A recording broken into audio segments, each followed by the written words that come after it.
Guys, good morning. সকলকে স্বাগত জানাচ্ছি আমার চ্যানেলের আরও একটা নতুন ভিডিওতে।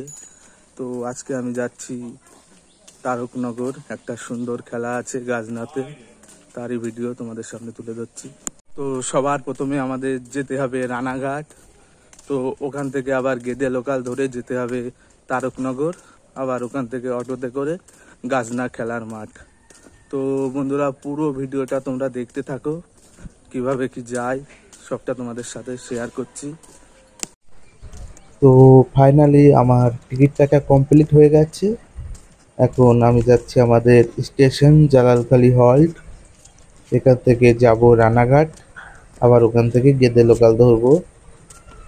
তো দেখতে থাকো। তো ফাইনালি আমাদের ট্রেন চলে এসেছে। তো এখন ট্রেনে উঠবো, সামনের দিকে উঠবো। তো রানাঘাট পৌঁছে গেছি।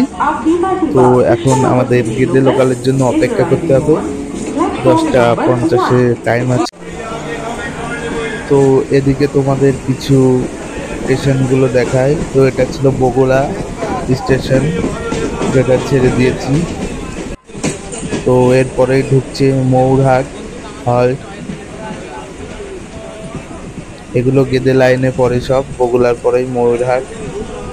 পরপর স্টেশনগুলো তোমাদের দেখায়, এর আগে ভিড়ের জন্য করিনি। তো ময়ূরহাট স্টেশন থেকে আমাদের ট্রেন ছেড়ে দিচ্ছে এখন। এরপরে আমাদের গন্তব্য তারকনগর হল্ট। তো তোমরা ভিডিওটা দেখতে থাকো এবং লাইক কমেন্ট শেয়ার করে দিও। খুব ভালো লাগে আমার ট্রেন জার্নি করার মজাই একটা আলাদা।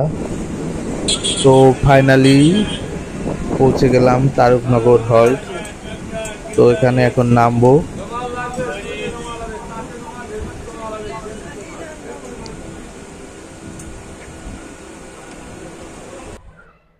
তো ফাইনালি নেমে পড়েছি তারকনগর। এখন স্টেশন থেকে বাইরে বেরিয়ে অটো ধরতে হবে আমাদের, দেন অটোতে করে চলে যাব খেলার মাঠ। তো দেখতেই পাচ্ছ আমি এখন অটোতে করে যাচ্ছি খেলার মাঠ। 5 থেকে 10 মিনিট লাগে অটোতে।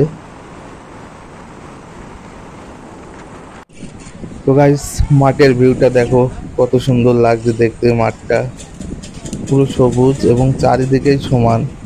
খুবই বড় ছিল মাঠটা, খুব সুন্দর পরিবেশ ছিল। তো ভিডিওটা ভালো লাগলে অবশ্যই শেয়ার করে দিও, আর আমার পেজটাকে সবাই ফলো করে রাখো।